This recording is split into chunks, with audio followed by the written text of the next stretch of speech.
o tempo do fim. Nós estamos vivendo a última hora da igreja na face da terra. Analisamos Mateus capítulo 20, que é um texto exclusivo. Nos 4 evangelhos, só Mateus fala a respeito dessa parábola e dos trabalhadores na vinha. E nós falamos ontem sobre a primeira hora, que é a madrugada. Falamos da terceira hora, que seria exatamente às 9 horas. Falamos depois da sexta hora, que seria o meio-dia. Depois falamos da 10ª hora, que era justamente a última hora, porque os trabalhadores foram chamados em 5 turnos: na madrugada, por volta das 9 horas da manhã, ao meio-dia, às 15 horas e depois às 17 horas, já no final do dia. E nós contextualizamos o que seria essa primeira hora, que é a hora dos profetas, só para relembrar que os irmãos que não vieram, para se situalizar no texto. E os irmãos vão me acompanhar na didática do texto. Logo em seguida veio aqueles que foram chamados ali no dia de Pentecoste, quando o dia nasce, o raiar do dia, e mostra o discurso de Pedro, e logo em seguida a caída do Espírito Santo sobre os discípulos, e logo em seguida mostra Jesus ao meio-dia, na hora sexta, ali junto ao poço de Jacó, com a mulher samaritana. Não deu para entrar nos pormenores ali da mulher samaritana, mas no dia que a gente voltar, a gente vai, porque cada assunto desse aí é coisa para discutir em uma aula. E passamos apressadamente lá pela casa de Cornélio, quando seria às 15 horas, tá certo? E Cornélio e a sua família ouviram a palavra de Pedro, e todos foram cheios do Espírito Santo, foram batizados, e ali o evangelho chegou aos gentios. Saiu ali do rincão da terra de Jerusalém, Samaria, e até os confins da terra, onde que eu disse a respeito do teleftel tisgis, que seria uma tradução livre. Inclusive no grego moderno está teleftel tisgis, mas no grego macedônio da época, que era o grego koiné, a tradução depois da Septuaginta, ou seja, da versão dos 70 sábios masoretas, ali na terra do Egito, precisamente em Alexandria de Ptolomeu, que foi um dos generais de Alexandre e arrebatou o Egito, e durante o tempo de helenização eles traduziram como escatos tisgis, fazendo base, é claro, do Anais da História, e ao mesmo tempo colocando um grego coloquial. E nós chegamos à conclusão que esse final da terra não é um lugar definido, não é isso? Até para os irmãos entenderem, eu contei aquela história do mineiro, que de repente o fazendeiro quis fazer algumas perguntas, e uma entre elas eu queria saber aonde era o centro da terra. Ele arrancou a peixeira, jogou no chão, ficou, falou: é aqui. Ele falou: como é que você sabe? Ele falou: mede para lá e para cá, e você vai ver que vai dar a mesma distância. Então, até que ele mediu, ele não pôde fazer mais nada, né? E o final, o escatotisguis é um lugar espiritual, é onde recebemos a chamada para ir. Aqui mesmo na cidade de Tangará deve ter um lugar que é o escatotisguis, ou seja, o final.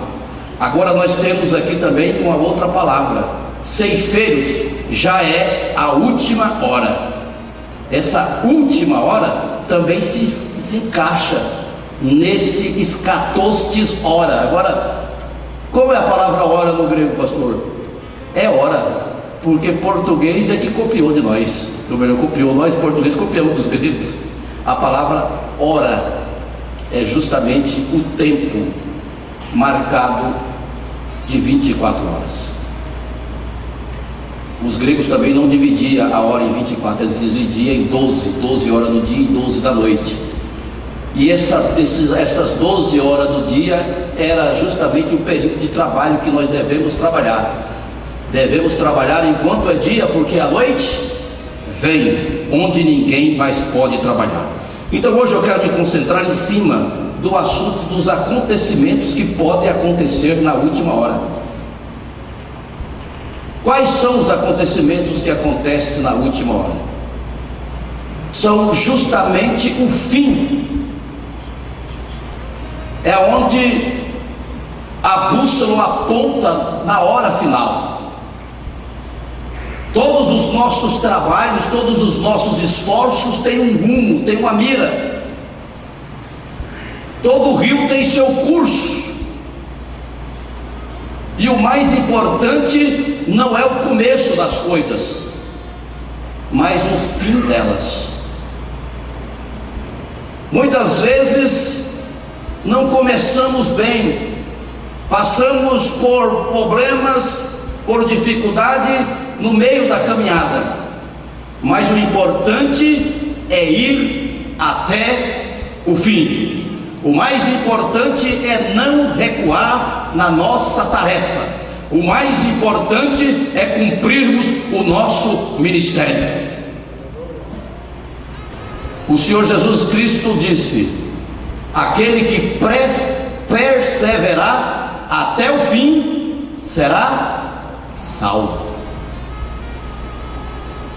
O próprio Deus diz para Daniel: e tu, porém, vai até o fim, porque é no fim que podemos receber a coroa. O apóstolo Paulo, terminando a sua carreira, ele disse: combati o bom combate, acabei a carreira, mas guardei a fé.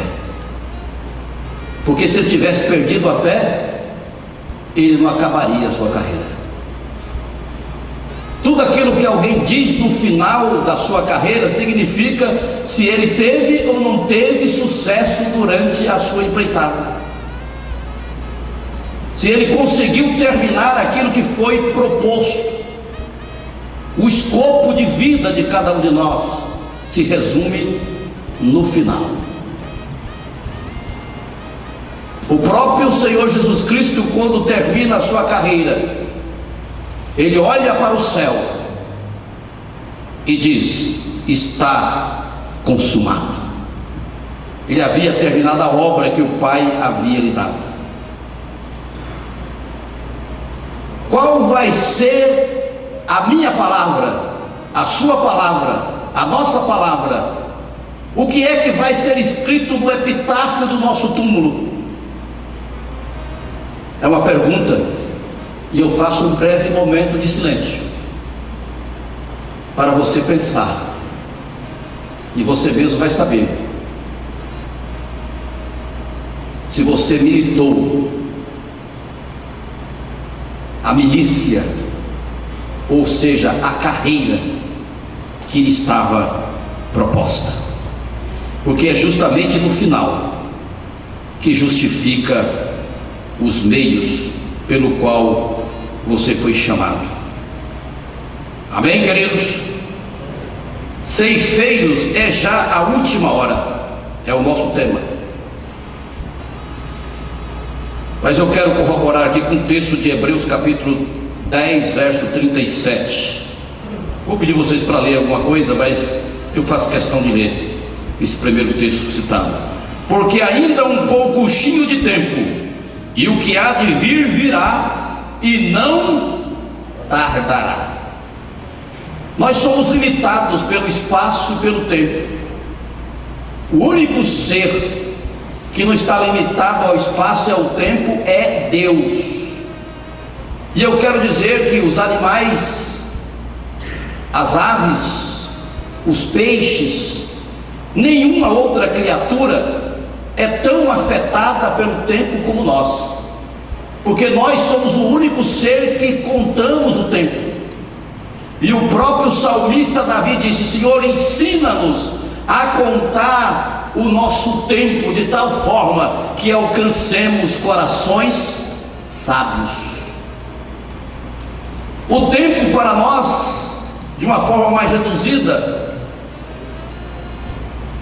é dividido em ano, meses, semanas, dias, horas, minutos, segundo, que é justamente a menor fração que nós dividimos, mas vai se dividindo até os milésimos de segundo. Então, o tempo muitas vezes enferruja a nossa esperança, porque a esperança é da terra, mas não enferruja, não oxida a nossa fé, porque a fé não é da terra, a fé é dos céus. E é justamente por isso que a salvação é através da fé. Ela não vem das obras para que ninguém se glorie, mas ela vem da fé. E a fé que vence o mundo é a fé na pessoa bendita de Jesus Cristo. É o nosso escopo, é o nosso fim, é aonde nós queremos chegar. E aqui, nessa palavra da última hora, eu vejo lá em 1 João, no capítulo 2, no verso 18, quando João diz: filhinhos, é já a última hora. Isso já tem praticamente 2000 anos que Paulo disse isso. E se naquela época já era já a última hora, hoje nós estamos vivendo os últimos segundos. Analisando os 6.000 anos que o mundo já tem, desde Adão até agora, fazendo a conta, matemática assim por cima, porque cada país tem o seu calendário. Eu estive ali no Japão e me assustei com o calendário japonês. E o importante é que eles, para não deixar esse negócio tão longo, cada vez que assumem um imperador, eles zeram o calendário. E agora já vai começar, parece que a partir de junho vai zerar o calendário e vai começar outro imperador. Então o ano lá é mais ou menos assim, bater lá o carimbo no meu passaporte, o ano 27. Eu falei: que ano 27 é esse? Quando é o ano do imperador. Eu falei: mas eu não estou vivendo sobre a égide do imperador. Eu falei: você está no Japão e o carimbo tem que ser daqui, bater lá ano 27. Agora eu devo voltar no ano que vem, deve estar no ano 0. Cada um faz seu calendário, isso é coisa nossa, dos homens.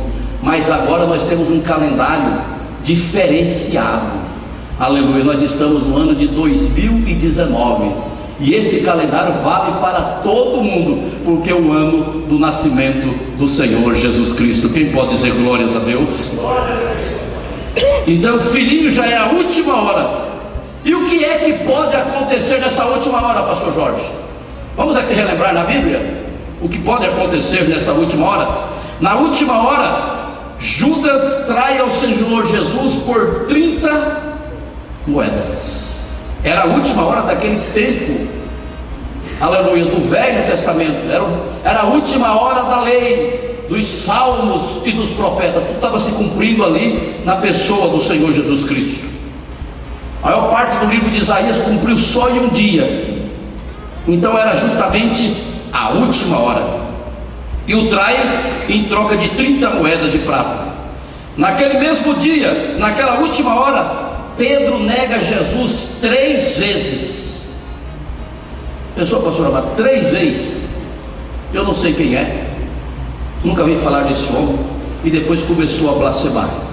E naquele momento o galo canta. E Pedro se lembra do que Jesus disse: Pedro, antes que o galo cante 3 vezes me negará. Não é antes que o galo canta 3 vezes você me negará, não. Antes que o galo cante 3 vezes me negará.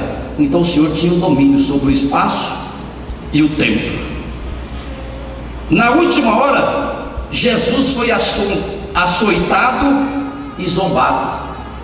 Bateram nele, colocaram a coroa de espinho, cuspiram nele e diziam: se és o Filho de Deus, se és o Rei de Israel, desce da cruz. Do outro lado, uma à direita e outra à esquerda, zombava dele. Não pensa que ali tinha o bom ladrão e o mau ladrão. Os dois eram mal, mas um se converte e o outro não. Então diz também que na última hora o pessoal olhava um para o outro e perna para que te quero, deixaram Jesus sozinho. Ele olhou para a sua direita, como dizia o salmista, e não viu ninguém que o ajudasse. Aleluia. Na mesma hora, na última hora, Jesus é pregado na cruz e ele grita: Eli, Eli, lama sabachthani, Deus meu, por que me desamparaste? O próprio Senhor Jesus, o Filho de Deus, o supremo arquiteto do universo, o salvador da humanidade, foi desamparado por Deus por causa dos nossos pecados na sua última hora.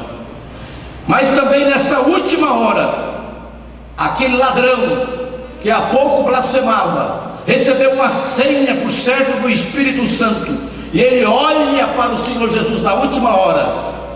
A única corda de salvação para ele que estava para morrer afogado naquele grande mar dos seus pecados, diz: Senhor, lembra-te de mim quando entrares no teu reino. Aleluia. E Jesus disse: hoje mesmo estarás comigo no paraíso. Salvo na última hora. Esse aí se encaixa justamente com os trabalhadores que trabalharam na êndeca hora, ou seja, na 11ª hora. Êndeca seria 11 ou 11ª hora no grego. Então, esses trabalhadores que não fizeram praticamente nada, ele ficou mais ou menos ali 1 hora, morreu e ganhou a salvação.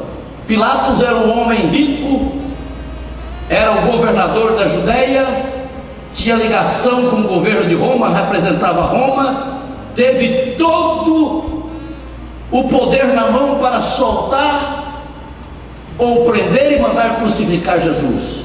Ele preferiu lavar as mãos. Então, na última hora, Pilatos lava a sua mão, mas na última hora o ladrão se arrepende. Isto é o resultado da obra missionária. O Senhor Jesus Cristo veio buscar e salvar o que se havia perdido. Quem pode dizer glória, diga glória para o nome do Senhor. Aleluia. Então eu quero agora, depois disso, fazer uma transição de texto, e eu prometo ser breve, porque eu estou falando sobre o tempo.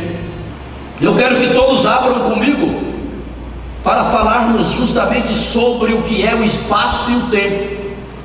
Nós já sabemos que estamos vivendo os últimos segundos, e é justamente sobre esses últimos segundos que eu quero que você considere que o segundo não pode passar desapercebido da nossa vida. Os primeiros cristãos, desde a época de Lutero, da Reforma Protestante, eles estavam fazendo parte talvez do último minuto, mas nós já estamos fazendo parte dos últimos segundos, e é sobre esse assunto que eu passo a falar a partir de agora. Vamos ver como o tempo é dinâmico. Vamos ver o tempo dentro da termodinâmica. O que é a termodinâmica? A termodinâmica traz-nos um título bem científico que eu não vou complicar, mas eu vou simplificar. Fala a respeito da lei da entropia. O que é a lei da entropia? É aquilo que está em ordem provocando desordem. Por que que nós morremos? Porque vai chegar um momento que nós vamos perder tudo aquilo que a vida nos deu. O homem nasce, cresce, envelhece e morre. A partir do momento que nós começamos a envelhecer, nós começamos a enrugar o rosto, a voz vai ficando fraca, a visão fica fraca, o ouvido já não ouve mais, como está lá em Eclesiastes capítulo 12. As pernas tremem, a digestão já não é boa, pastor. Como eu gostava de comer um peixe, e comia às vezes um pacu inteiro, e hoje eu como só uma ventrecha e já fico de barriga cheia. Não era assim? Até para orar a gente fica mais fraco. Quantas vezes eu tirei 24 horas, 48 horas de oração e de jejum ao lado do pastor Sebastião, e o pastor Sebastião ele ajoelhava, ficava 3 horas sem mudar de posição. Aí depois de 3 horas ele mudava de posição e dava um gemido assim e dizia: glória ao teu nome, Senhor. Mais uma hora, louvado seja o Senhor. E a gente olhando para ele, na vontade dela levantadinha, mas não podia sair lá dentro, porque naquela época eu tinha 20 e poucos anos e ele já tinha os seus 57, e agora eu vejo que com 57 anos ele não estava muito novo, que eu estou justamente com meus 57. Mas para ele, gastar tempo na presença de Deus significava economizar tempo depois em reuniões de obreiros, mandando comissões, economizava tempo na hora de ler a palavra, porque muitas vezes a gente não tem muitas palavras, mas a unção, aleluia, ela despedaça o jugo, e quando a gente ora fica mais fácil de ser entendido, neutraliza os efeitos nocivos da tentação, e as dificuldades se tornam facilidades, porque a gente ganha o tempo na presença do Senhor. E aí a desordem passa a ser colocada em ordem. E o tempo, o que é tempo? É a duração relativa das coisas que cria no ser humano a ideia de presente, passado e futuro. O papagaio fala, porque ele aprende com a gente, ele repete, mas ele não sabe o que é passado, presente e futuro. Ele não sabe o que é verbo, ele não sabe tirar o sujeito de uma oração. É ou não é? O único ser capaz de entender o que é passado, presente e futuro somos nós. E o tempo nos faz entender que o passado já não existe. O passado é passado, e se é passado ele já não existe mais. O futuro é apenas uma miragem. Eu não tenho como dizer se eu vou voltar aqui em Tangará semana que vem, se eu vou poder estar aqui no aniversário do pastor Silas, e nem sei se de repente Jesus não pode voltar até lá. O próprio pastor que vinha aqui para, junto com a gente, fazer esse trabalho, que agora na parte da tarde seria ele, o preletor, ele não sabia que de repente ele teve que ser parado no meio do caminho por um acidente de percurso, justamente por causa dessa lei da entropia. Parou e não pôde vir. Então o futuro é incerto. O único tempo que realmente existe é o tempo de agora. Eu penso e logo existo. Agora eu tomo as decisões, e as decisões que eu tomo agora vai refletir no meu futuro. A experiência do passado, mas as decisões do presente definirão o meu futuro. Quantos jovens solteiros estão aqui? Glória a Deus pela vida de vocês. As suas decisões hoje vai definir o seu futuro. O curso que você está fazendo, as decisões que você vai tomar com quem vai casar, aonde vai morar, como vai servir a Deus, vai definir o futuro de vocês. Você deve definir isso agora, não pode deixar para amanhã. Quem pode dizer glória a Deus? Estamos caminhando bem? Os irmãos estão me entendendo? Eu quero dizer para todos vocês que Deus usa o nosso passado para, através do presente, tomar decisões a respeito da nossa vida. Deus não brinca de dados com o nosso futuro. Ele é onisciente, é onipotente e é onipresente. Ele tem um caminho traçado para cada um de nós, e muitas vezes nós somos atribulados, erramos por não conhecer o caminho do Senhor. Os irmãos concordam comigo? Quantas vezes no princípio do meu ministério eu sofri por não entender a vontade de Deus?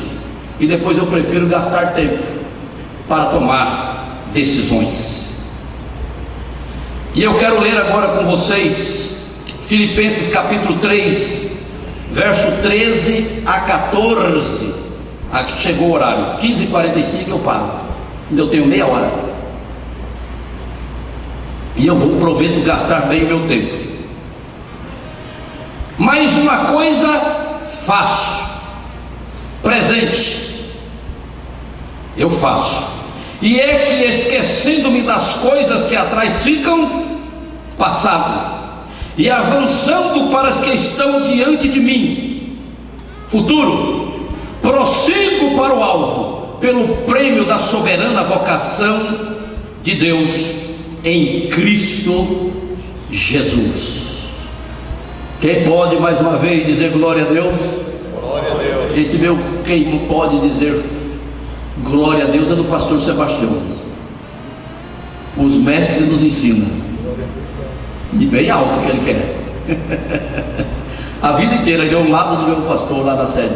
Quem pode dizer glória a Deus? Quem se lembra desse ditado dele, desse palavreado dele? Porque ele quer ouvir glória a Deus. É ele que merece toda a honra e toda a glória. Irmãos, sobre a soberania de Deus, é o que Paulo diz: prossigo para o alvo pelo prêmio da soberana vocação de Deus em Cristo Jesus. Quando fala de soberana vocação, fala também sobre a soberania de Deus em reger todo esse universo. Deus podia nos fazer um bebelô, nos forçar a fazer aquilo que Ele quer, mas não, Ele nos fez livre. Quando Ele soprou sobre nós as narinas, o fôlego de vida, Ele nos fez alma vivente e nos deu um livre-arbítrio de escolha. E baseado nessa premissa, Ele deixa que eu e você escolhamos, e nos deu esse tempo, passado, presente e futuro. O que aconteceu ontem já é passado. Hoje, esse momento é o presente. Agora, o interessante é que ele diz assim, ó: uma coisa faço, é que esquecendo-me das coisas que atrás ficam. Existe coisa na nossa vida que é no passado que nós devemos esquecer. E existe coisas também do nosso passado que nós nunca podemos esquecer. O que eu devo esquecer? O mal que as pessoas me fez. Eu não posso viver preso ao passado, senão vai me tornar um crente ranzinza. Eu vou permitir que a raiz de amargura penetre no meu coração, e eu não vou a lugar nenhum. Isso vai atrasar a minha jornada, vai atrasar o meu trabalho, porque eu vou ficar pensando que eu fui traído naquilo que eu mais amava, naquilo que eu queria fazer. Eu vou ser desmotivado, como aconteceu com aqueles trabalhadores na hora de trabalho. Um, porque tinha trabalhado o dia inteiro, começou a fazer conjectura, começou a chegar aos outros. Ele disse: esse aí está descansado. E aí chega o dono da via e paga primeiro para os que chegou por último, e ele fica por fim pensando que vai receber 10 vezes mais, porque ele trabalhou 10 vezes mais, trabalhou 10 horas, outro trabalhou só 1 e recebeu o mesmo dinheiro. Aí é onde que nós nos enganamos e começaremos a murmurar, deixar que o espírito de murmuração e de análise, e analisar as coisas pela lei de Gerson, para que a vantagem seja minha, e nós desprezamos a soberania e a vontade de Deus sobre a nossa vida. Então uma coisa eu faço, esquecendo das coisas que para trás ficam. Mas existe coisa, os obreiros são pouco, então nós somos responsáveis pela evangelização nessa última hora.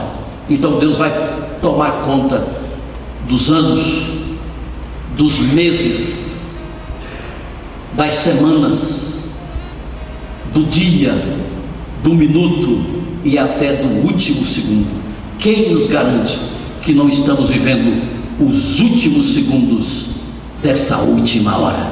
Nos preparemos, aleluia, para que quando o Senhor Jesus Cristo voltar, nos encontre fazendo assim, trabalhando. Aí Ele vai dizer: bom servo e fiel, servo companheiro, atento à minha palavra, vinde e possuir por herança aquilo que está determinado por mim antes da fundação do mundo. E eu repito mais uma vez a todos vocês que estão aqui: tu, porém, vai até o fim. Pastor Carlos, que Deus abençoe. Meus irmãos, foi um prazer estar com vocês. Que Cristo Jesus continue falando mais com vocês através de remir o tempo, porque os dias são maus.